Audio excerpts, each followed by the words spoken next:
Hey everyone, Donny Walker here. It's Wednesday night. I spent the whole day laying some sod at the daycare for the kids to have some nice little grass to play on, and did a bunch of work there. Never got really much accomplished with saws today, but tonight I'm going to do a couple cylinders right after I work on my go-kart here. But I've ran into a few little snags with this new go-kart that I bought. It's not brand new; it's a used chassis, but it's a great chassis. I've never owned an ITEL kart ever in my life. He was the fellow that owns this company. He was always my competition years ago, so I never would race one of his karts. I always had my own type ones that I imported from other countries. Years ago, I imported Kiwi karts from New Zealand, which were excellent chassis, very well made, handled great. Then I was importing chassis from Spain called Drac karts from Indus Kart. They were called. They were a good price because their dollar difference between Spain and Canada was quite good. So they were a good price kart to buy. But new chassis these days. This is an Italian built go kart. Most of pretty much all the best go karts come from Italy or Australia. Switzerland, Swiss Hutless karts, but Italy is pretty much the dominant chassis. There's probably 10 manufacturers in Italy, if not more, and they just build good racing go-karts.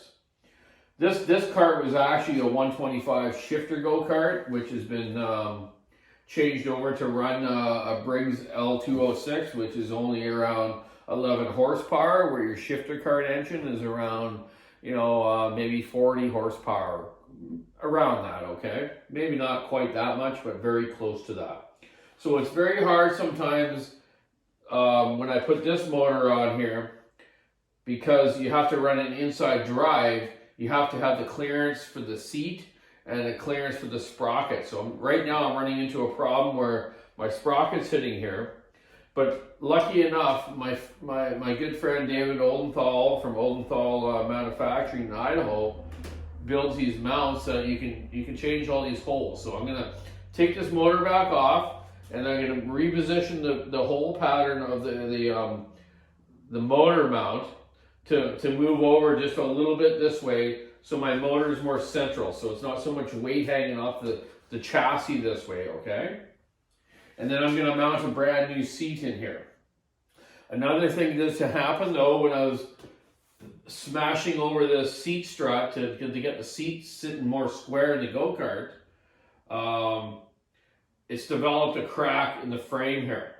So I have a friend coming over tomorrow afternoon to TIG weld this frame. It's a chromoly like 3120 type material. I'm going to drill each end of the crack with like a 16th inch drill bit. Then he's going to TIG weld it up for me. So that'll fix that. So then I'm going to position the seat. It's very important on a go-kart to position your seat properly. You want to have side weight kind of properly and front to back weight properly.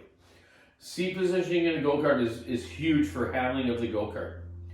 A lot of people don't understand go-karts are very fast, okay? This thing will do, with this 4-stroke Briggs & Stratton, around, not really sure, 75 to 80K maybe, and the 2-strokes are doing about 100 to 105 maybe kilometers per hour. Even though it's slower than a 2-stroke, it's very, very simple though, and very even racing. So you get like a 6 to 8 kart pack, and you're all dueling it out, man, waiting for a guy to make a mistake and pass him. It's good, very good racing. I love it. The last few races I've been to that I've talked to you guys about is the ones that I went to when I was just a technical director and a safety organizer. But this time I'm racing. I got a new set of tires coming for Saturday, so when I race.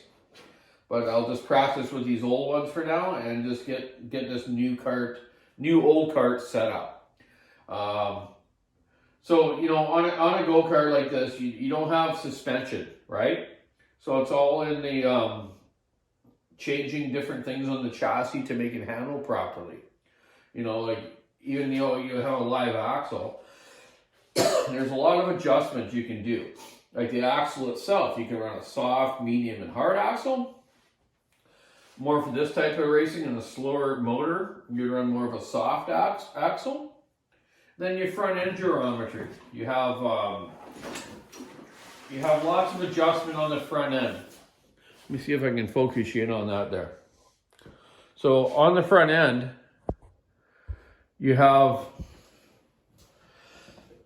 ride height. You can change the spindle here, move it up and down. You have caster and camber adjustment, and toe in and toe out. So when you go into a left-hand corner, let's say, the rear left tire should come off the ground a little bit, okay? If it doesn't, your chassis is going to push and not work right. So the whole idea with these chassis is for the chassis flexes, okay? So that's why I'm saying the seat positioning is very important. Front end adjustment is very important. And tire pressure. And even your spacing of your wheels on the front and back, your spacing. You know, your rear width, your rear front width, you know, stuff like that. So there's a lot of technical situations with these things. But I've never been really one for changing a lot of stuff. I like to get it kind of just running it so it's working good, then I leave it. I don't mess around with a lot of stuff. Maybe I should, but normally I just make sure it's handling half decent and the motor's running good and I got the right gear ratio and away I go. So I'm really looking forward to this weekend to race because a good friend of mine, Jerry Patterson, that I raced with,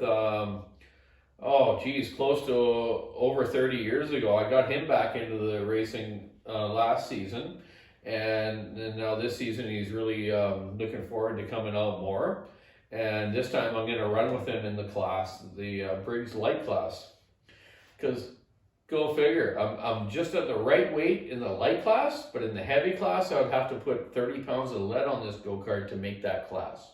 So that's how you differ the weights of people, okay? So it's not fair if a guy is like 30, 40 pounds over in a class to race with these engines, because you're not going to win. You're going to be a back marker or a middle runner. So this year we made a light and heavy class. So the lighter guys, adults can run in that class, and the heavier guys can run in the heavy one. Eh? You got to think about that. But both classes are still big. This class will probably have close to 30 entries on the weekend. And you don't have to be out front. You can be in the mid pack to the back, and you can still have a great race. You know, it's just a lot of fun. So I'm a little behind in getting this ready for the weekend, but tonight I'm going to right now I'm just positioning the motor right for the sprocket and chain to run properly. And then I'll have my buddy come and weld the frame there where that seat post is and fix that crack. Then I'll mount the seat properly. You know, I have a jig I made years ago right here where I can have the right height of the seat from the axle to the seat. And every kart manufacturer gives you specs. So you have a distance from the axle to the lip of the seat, from the front of the frame to the edge of the seat. And you want to run it as low as you can. You almost want to rub on the ground, but not quite. You know, you don't want to wear your seat out and get your butt all hot and burning, eh? So yeah, this motor too though, the Briggs L206, you run on pump gas. If you try to run any heavier octane, it really doesn't give you any more power. These are a spec motor, sort of like NASCAR restrictor motors. They have a seal on the bottom end, so you're not allowed to mess with the bottom end at all. You can play around with your valve lash, your carburetor float, a little bit on the needle and clip on the float of the carburetor. But other than that, there's rules for every jet in the carburetor, every port, the head itself, the valves and the clearance, like the squish you would call it, like your piston overlap. But yeah, not allowed to touch the bottom end. So it's a very good class for that. It's made karting really good. Like, you know, you get 20, 30 of these go-karts in a freight train running on the track. You know, the only way you can pass someone really is if someone makes a mistake, or, you know, you're just a good driver and you can get by them. You know what I mean? Where the two-stroke ones, you know, like they're more forgiving. They're a lot faster and they're spread out a little bit more. You know, sometimes you get a good pack going, but yeah, these are more for. I would say the 4 strokes like this is like you learn driving skills way better. So if you start off in these and your driving skills get really good, then when you go into the 2-stroke ones, you're much better. Or into car racing. I mentioned before in some of my videos where I've raced with some of the fastest guys in the world. I've raced with Scott Goodyear, Paul Tracy in Canada here. I've raced with Jarno Trulli, Judson Button from Europe. When I raced in a couple of the World Cup races around the world. So I'm pretty proud of what I did years ago, but now, you know, I'm 58 years old now, man. God darn it. But I still have fun. It's my 48th year of racing go-karts, and I'm going to go out and have fun this weekend. I don't care about winning or losing. I'm just going to go have fun and enjoy my time with my friend and my other friends, and then also help out with the technical part of it and safety and help out kids. That's what I do in the karting world, and I enjoy it. So yeah, that's what I'm up to tonight. I better get working on this thing because I want to have it running tonight. And tomorrow morning, my buddy will come and weld the frame there of that seat post. Then I'll take the motor back off, drill the seat, mount it properly. Then I'll be ready to go. Practice with these tires, put on the new tires for qualifying and the race on Saturday, and I'm going to have a lot of fun. So hey, keep your saw into it, stick in the ice, rubber on the road.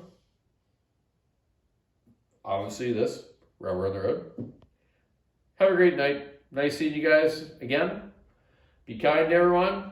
Have fun. Keep smiling. Enjoy life. Bye now.